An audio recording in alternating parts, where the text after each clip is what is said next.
सीलमपुर में लड़के के मर्डर के बाद तनाव, आपसी रंजिश में लड़के की सरेआम हत्या। हत्याकांड में लेडी डॉन का भी आ रहा है नाम। सीएम ने जल्दी कार्रवाई की जताई उम्मीद। आनंद विहार में बनेगा एक और फुट ओवर ब्रिज। ट्रेवलर वाली सुविधा से यात्रियों को बढ़ी राहत, यात्रा होगी आसान, हादसे से भी मिलेगी निजात।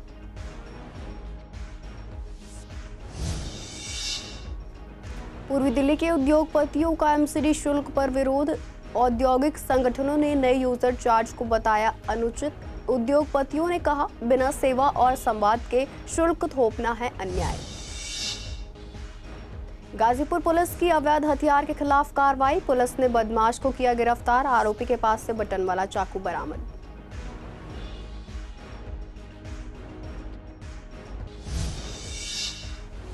यमुना खादर में फिर चला डीडीए का बुलडोजर। शास्त्री पार्क इलाके में हटाई गई झुग्गियां। सब्जी और फूलों की खेती को भी बनाया निशाना।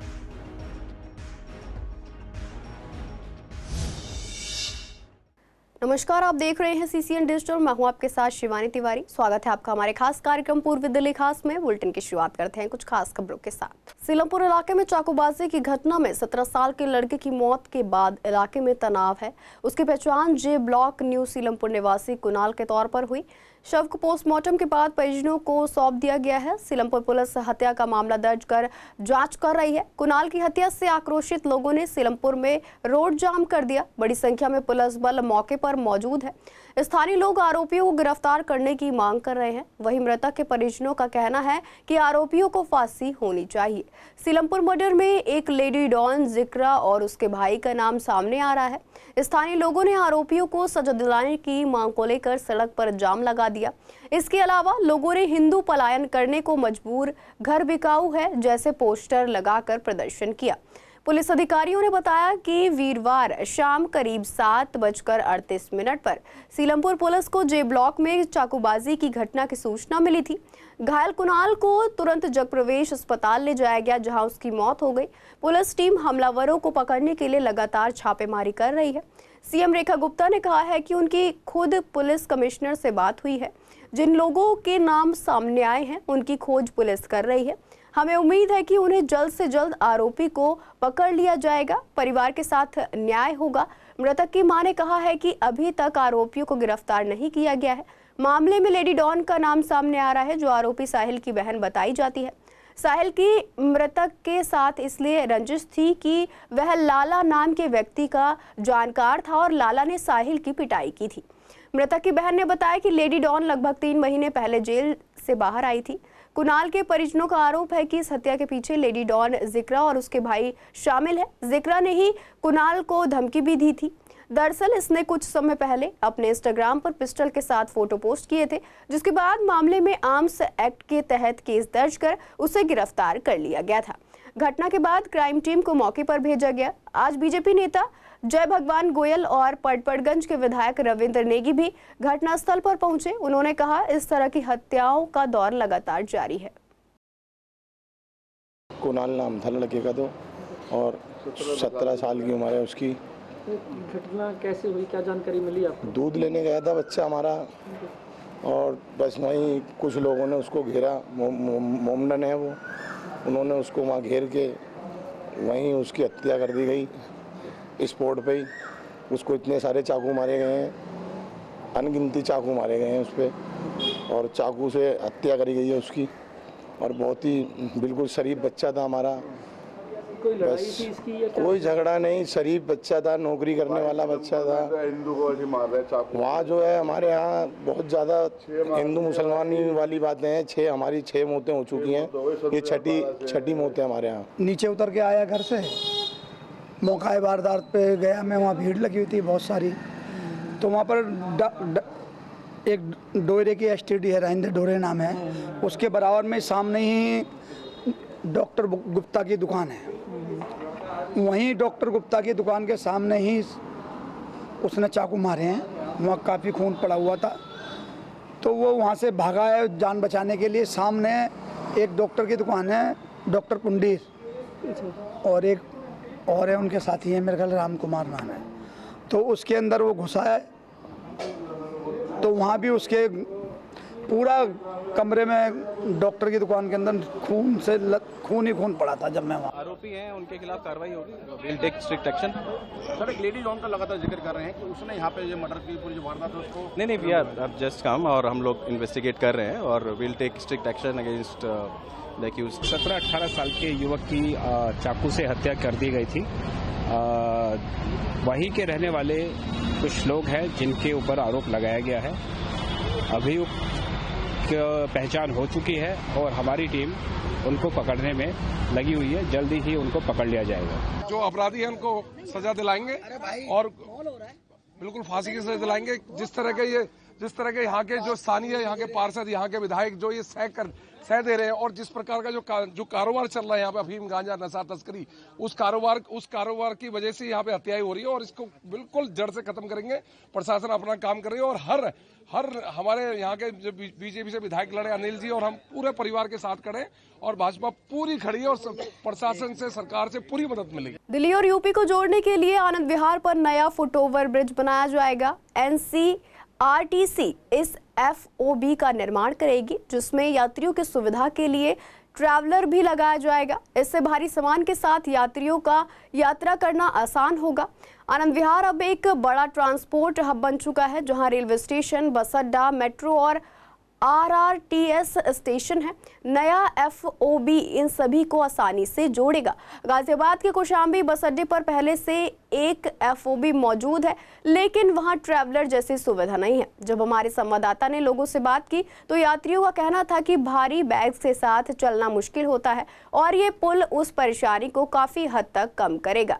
इस बार खास बात यह है कि इसमें ट्रैवलर यानी चलने वाली सीढ़ियों की सुविधा भी दी जा रही है, ठीक वैसे ही जैसे एयरपोर्ट पर होती है। इससे यात्रियों को और भी आसानी होगी। साथ ही आनंद विहार में रोड क्रॉस करते समय जो हादसे होते थे, उनसे भी अब राहत मिलेगी। असुविधा का सामना करना पड़ता था सामान ले जाना, क्योंकि ये आनंद विहार रेलवे स्टेशन है, यहाँ पे लोग दिल्ली से बाहर भी जाते हैं। एक सेंट्रल पॉइंट भी अपना इससे यूपी जाना है, अब रेलवे स्टेशन है, मेट्रो है, सबसे ज़्यादा अब इसमें जनता को ये सुविधा रहेगी। जैसे हम सामान ले जा रहे हैं, ऑटोमेटिक सीढ़ी बन जाएगी तो जनता को आसानी रहेगी। और लगभग मुझे लगता है इसमें आनंद विहार में लोग डेली के लाख लोग आते होंगे, तो इसमें जनता को सुविधा रहेगी। तो और दिल्ली यूपी को जोड़ने वाला एक इतना बड़ा हब है, जहां पर बस अड्डा हो गया, आपकी रेलवे स्टेशन हो गई, और दिल्ली से जितने भी लोग अप डाउन करते हैं यूपी, तो मेन रास्ता वही है। अगर उसको आप एक्सटेंड करेंगे बना के, तो लोगों को एक तो राहत मिलेगी कि जाम से बचेंगे। बहुत ज़बरदस्त भीड़ होती है और उस दूसरी तरफ देखते हैं तो वहाँ यूपी के बस स्टैंड भी है, यूपी का बस अड्डा भी है, तो लोगों को आने जाने के लिए बहुत सुविधाएं हो जाएंगी। पूर्वी दिल्ली के उद्योगपतियों ने MCD द्वारा लगाए गए नए यूजर चार्ज को लेकर कड़ा विरोध किया है।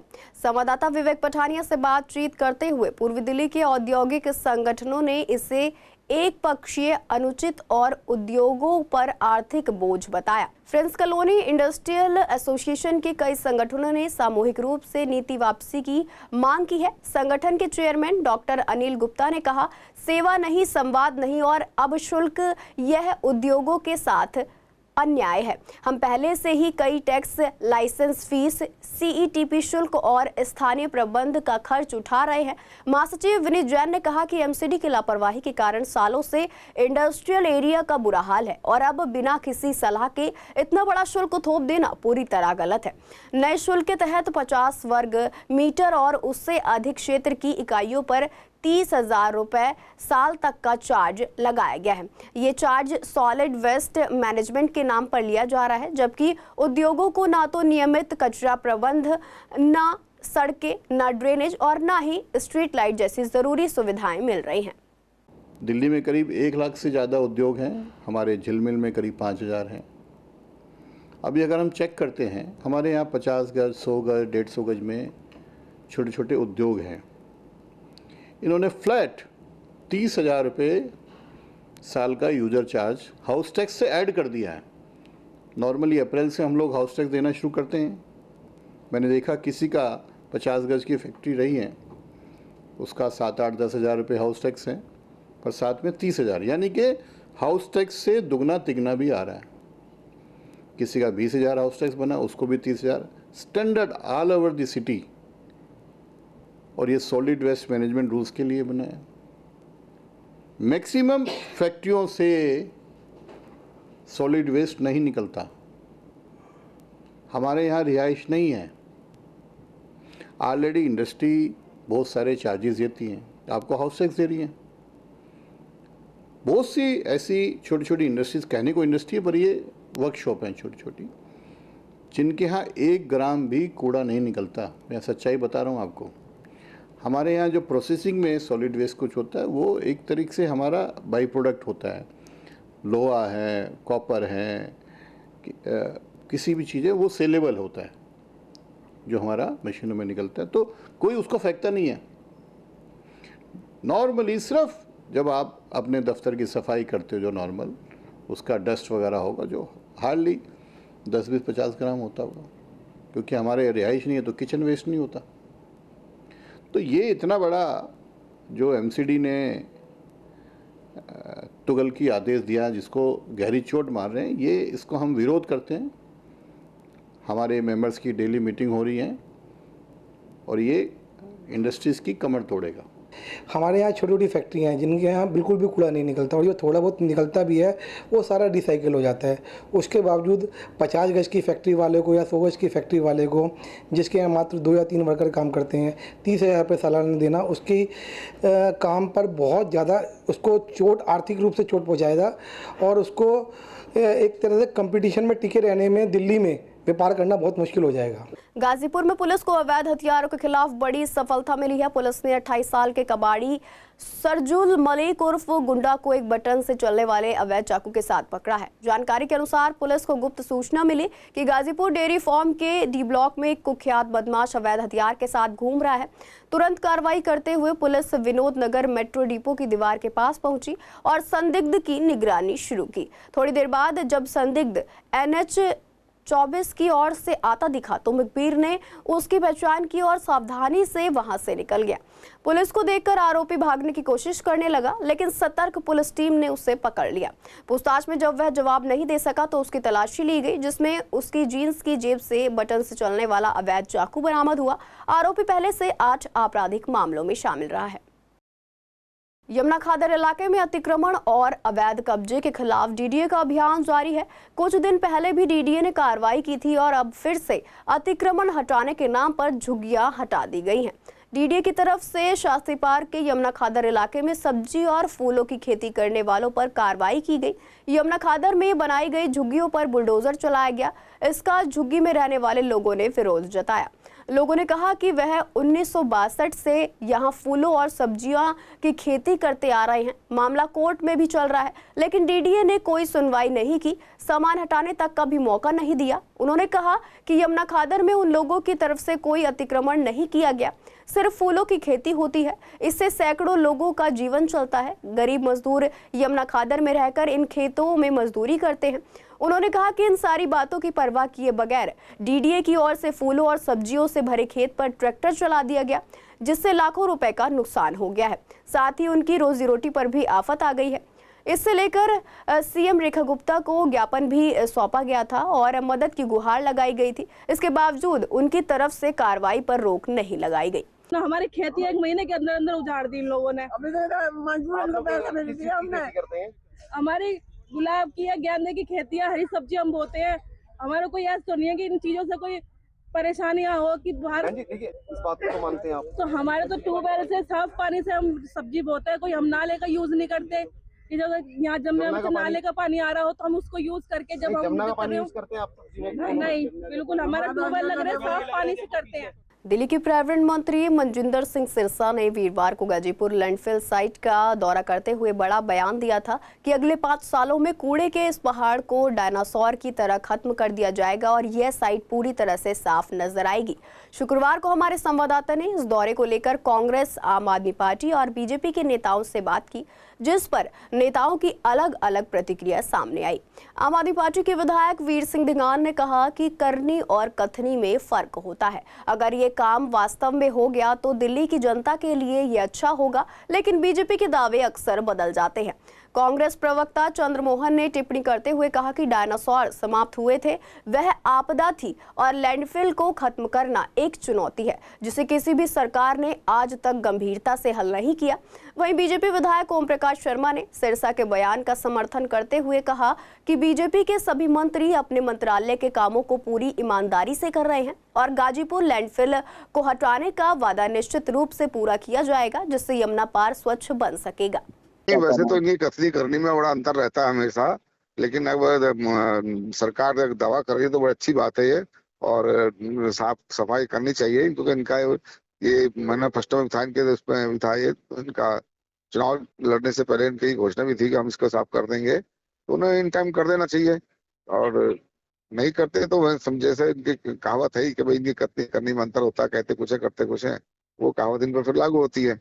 और आप अपने मंत्रालय और अपने भारतीय जनता पार्टी के जितने भी मंत्री है वो एक दूसरे को फोटो दिखा के जो फोटो सेशन कर कूड़े के पहाड़ को डायनासोर की तरह समाप्त हो जाएंगी की बात जो आपने कही उसका प्रमाणित दिल्ली की जनता आपसे मांग रही है। डायनासोर जब समाप्त हुए थे वो आपदा थी और कूड़े के पहाड़ समाप्त करना एक चुनौती है, और वो चुनौती कभी भी किसी तरह से फोटो सेशन से ख़त्म नहीं होती है। जो लैंडफिल का मामला एक बहुत लंबे समय से चला आ रहा है, बड़े बड़े नेताओं ने अपनी फ़ोटो खिंचवाई, लेकिन ढाक के वही तीन पात रहे।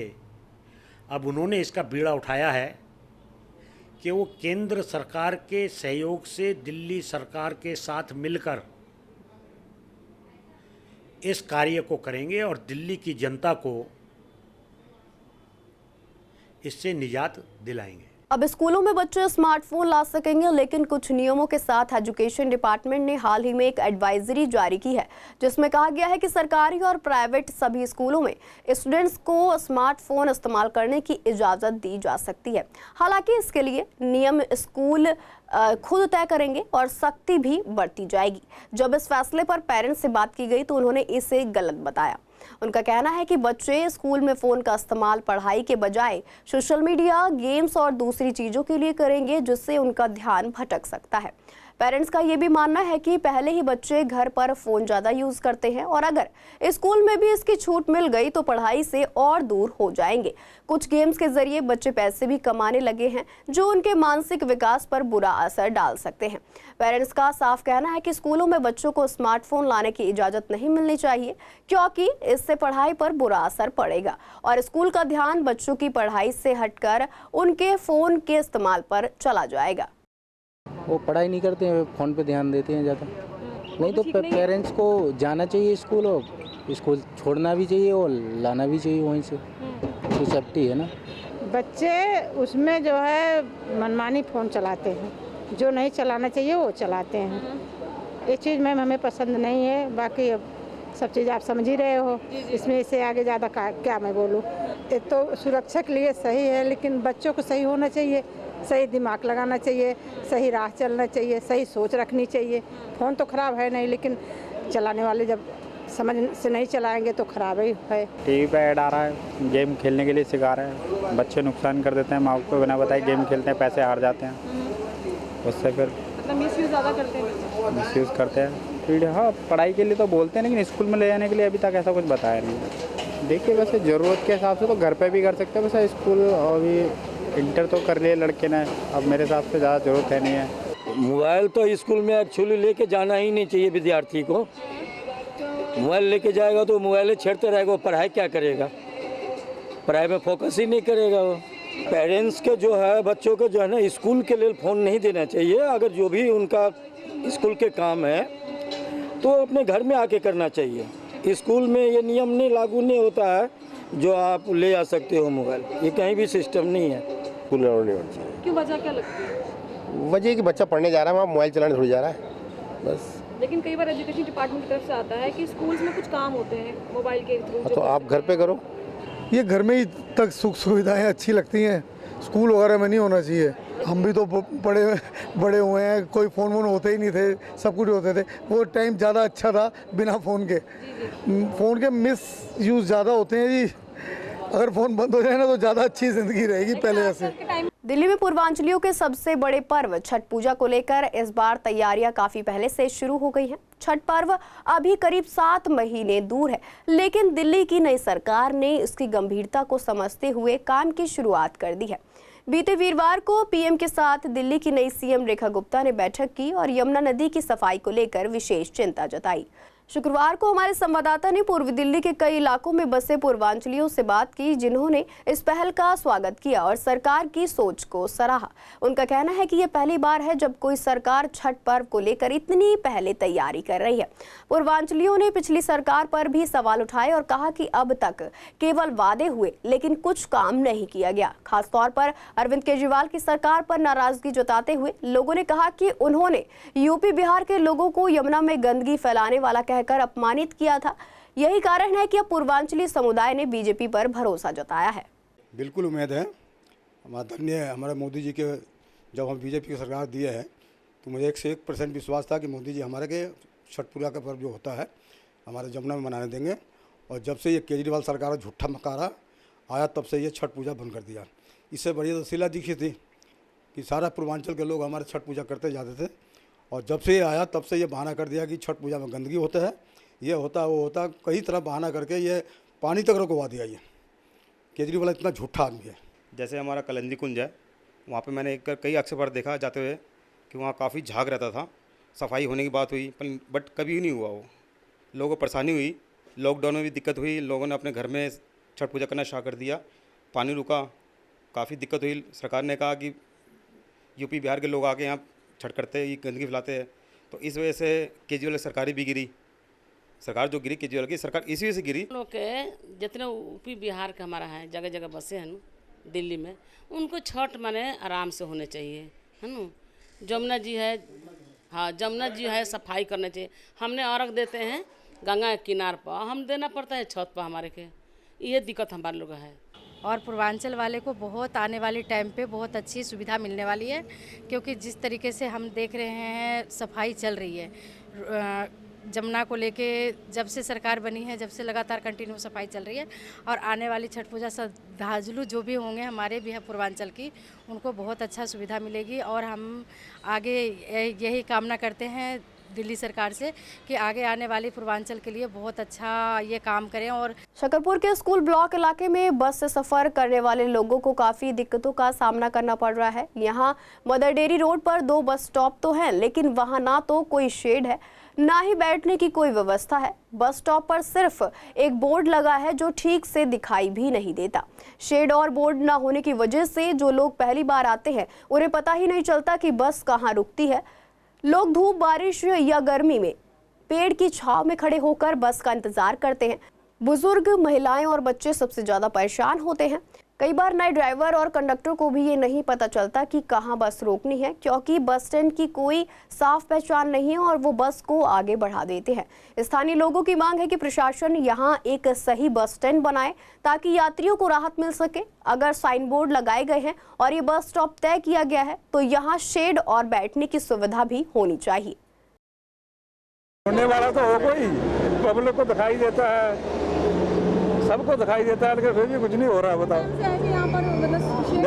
अरे कहीं वो सामने है ना, इधर नहीं है। और वो जो है ना क्या है, इसको रेनोवेट करेंगे, रेनोवेट आज तक वो रेनोवेट ही हो रहे हैं। एक ये है और एक पीछे वाला स्टैंड है, रुकती है अपनी मर्जी से। बहुत प्रॉब्लम होती है मैम। किस तरह की प्रॉब्लम होती है, खासकर लेडीज को या बच्चे जो वेट करते हैं? बस भी नहीं रुकती है, लेडीज़ों को देख के तो बस भी नहीं रुकते। हाँ जी, फायदा हो जाएगा अगर शेड बने, यहाँ पे कोई बैठने की व्यवस्था है? हाँ बहुत स्टॉप नहीं बना हुआ है, बहुत ज़्यादा ही प्रॉब्लम होती है। हम लोग स्टॉप भी वहाँ पे बना रखा है, वो तो हम यहाँ छाए में खड़े होते हैं, पर वो बस वाले उधर ही रोकते हैं। यहाँ रोकते भी नहीं है, कोई कोई होता है स्टॉप, मतलब पूरा स्टैंड कुछ भी नहीं पता। हमें क्या पता कि कहाँ है बस स्टॉप, कहाँ नहीं है, पर वो लोग कहते हैं कि वहाँ पे है, यहाँ मत खड़े हो। वो तो हम छाए की वजह यहाँ खड़े होते हैं। दिक्कतें होती हैं बहुत ज़्यादा, बारिश वगैरह हो जाए तो और परेशानी। बहुत ज़्यादा ही प्रॉब्लम है। ये देखो, एक तो गाड़ियों की यहाँ पार्किंग देख रहे हो आप, अनऑथराइज पार्किंग सारी, पब्लिक खड़ी नहीं हो सकती। बस देखो आप सेफ आप से हो जाओ पहले तो। सबसे मेन चीज़ तो यही है कि सेफ्टी कुछ नहीं है। मतलब लोगों को मेन रोड पे आना पड़ता है कि वेट करने का? मेन रोड पे आना पड़ता है, सेफ्टी कुछ है नहीं, गाड़ियों की अनऑथराइज पार्किंग है, पब्लिक परेशान है। अब मेरा देश महान है। होना चाहिए इनके लिए कुछ सिस्टम होना चाहिए ताकि आदमी या यहाँ पर कोई रेलिंग सी लगे ताकि कम से कम आदमी उतना सेफ तो रहे। अब ये गाड़ी कहाँ तक खड़ी है, पब्लिक यहाँ सड़क के बीच में खड़ी है और जो भी गाड़ी आ रही है वो रिस्की तो है ही सबके लिए। लक्ष्मी नगर का स्कूल ब्लॉक का स्टैंड है, यहाँ पे बस स्टैंड नहीं बना हुआ है, ये पेड़ की छाया में लोग खड़े होते हैं यहाँ पर। दिक्कतें क्या होती हैं? दिक्कतें यहाँ यही होती है कि अब जैसे धूप सामने से आ जाएगी तो लोगों को पसीना आएगा, बरसात में दिक्कत होती है, बरसात में दिक्कत होती है, गर्मी में दिक्कत होती है, सर्दी में तो खैर दिक्कत होती नहीं है लेकिन धूप होती है, लेकिन गर्मी में बरसात में दिक्कत होती है। यहाँ पे ज़्यादा बसों का आ जाती हैं बसें मोस्टली, बाकी कई बस होती है कि नहीं आती देर तक, पीछे जाम में लग जाती हैं, कुछ होता है, तो उस वजह से भी सर जितने भी यहाँ पे गेस्ट अपने टूरिस्ट हैं उनको दिक्कत होती है। पूर्वी दिल्ली के विश्वास नगर की शास्त्री गली में लोगों ने बताया कि उनके घरों में गंदा पानी आ रहा है, जिससे उन्हें काफी परेशानी हो रही है। जब इस बारे में स्थानीय विधायक से बात की गई तो उन्होंने कहा कि इस समस्या का जल्द समाधान किया जाएगा। हालांकि लोगों का कहना है कि अधिकारी आए थे लेकिन असली समाधान नहीं हुआ। एक और विभाग के अधिकारी ने भी माना कि ये समस्या कई सालों से चल रही है लेकिन अब तक कोई ठोस कार्रवाई नहीं हुई। गंदे पानी की वजह से लोगों को रोजमर्रा की जिंदगी में काफी दिक्कतें हो रही हैं। हुआ क्या, आपकी कंप्लेंट का ये थोड़ा प्रभाव पड़ा कि दिल्ली जल बोर्ड ने जो अधिकारी हैं वहाँ पर जेई साहब विनय जी खुद तो नहीं आए, उन्होंने वहाँ पर अपना एक दिल्ली जल बोर्ड का एक सीवर का जो डिपार्टमेंट है वो भी उनके अंडर में आता है, तो वहाँ से एक गाड़ी आई थी, वो देखकर सीवर के ढक्कन खोलकर, मतलब एक फॉर्मेलिटी कह सकते हैं आप, उस चीज़ को आए थे कि भाई कंप्लेंट आपकी लाइन में आ गई है, देख लेते हैं। आए, सीवर के ढक्कन खोले और बोले जी सीवर तो खाली चल रहे हैं। मैंने उनसे बोला भाई साहब मेरे यहाँ सीवर गटर की दिक्कत नहीं है, मेरे यहाँ गंदे पानी की दिक्कत है। आपकी पानी की पाइपलाइन के अंदर गटर का पानी मिक्स होके आ रहा है, आपकी पानी की पाइपलाइन कहीं ना कहीं चौक है, आज से चौक नहीं है, पिछले 1.5 साल से मैं कंप्लेंट करता आ रहा हूँ। 1 साल के करीब हो गया पानी, बीच में थोड़े से दिन सही आया, अभी 1 महीने से यही दिक्कत चल रही है वापस। दिक्कत तो पूरी हो रही है, पानी से होता है तो सारे काम है, पानी के सब रुके हुए रहते हैं काम। हाँ जी यही आ रहा है, बहुत ही गंदा पानी है। हम सुबह 6 बजे से शुरू होते हैं और 8 साढ़े 8 तक ही, मतलब यही बार बार चेक करते रहते हैं, यही काम है हमारे। मतलब यही पानी आ रहा है, हाँ कब से आ रहा है गंदा पानी? ये 1-1.5 साल हो गया, बहुत परेशानी हो रही है पानी की। यही देख रहे हैं बच्चे, तो कह रहे हैं मम्मी आप कहाँ यहाँ पर आ गए, पहले जहाँ थे वहीं चलो वापस, इतना गंदा पानी। कब से आ रहा है? ये तो हो गए 1.5 साल हो गए। हाँ हाँ 1.5 साल से ये आ रहा है, और कोई कई बार कंप्लेंट कर रखे है सब पूरा, कुछ कोई नहीं सुनाई नहीं होती, कुछ पानी के टैंकर भी नहीं आते यहाँ पर? नहीं, कोई भी नहीं आता। हाँ फिलहाल के लिए पूर्वी दिल्ली खास में इतना ही। ऐसी तमाम अपडेट्स के लिए बने रहिए CCN डिजिटल के साथ।